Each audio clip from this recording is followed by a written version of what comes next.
Brother প্রিন্টারের model number DCP-L2520D প্রিন্টারের replace toner message এলে কী করণীয়। আজ আমরা দেখে নেব যে কিভাবে আমরা এই রিপ্লেস টোনারের মেসেজটি সরাতে পারবো। তো প্রথমে যখনই মেসেজ আসবে এইভাবে ফ্রন্ট কভারটি আমরা খুলে নেব। খুলে নেওয়ার পরে দেখুন এখানে মেসেজ আসবে যে ফ্রন্ট কভার ওপেন।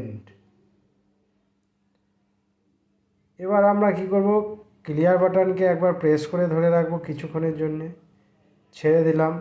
ওকে বাটনটি প্রেস করে রাখবো 2-5 সেকেন্ড, যতক্ষণ না replace drum yes or no আসছে। যেই এলো আমরা স্টার্ট বাটনকে প্রেস করে ছেড়ে দেবো।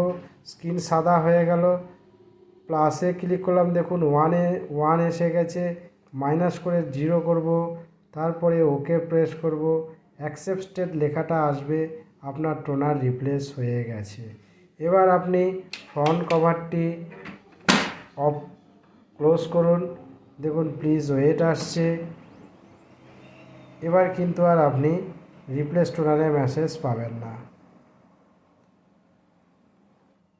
দেখুন আপনার প্রিন্টার রেডি হয়ে গেছে। Thank you friends.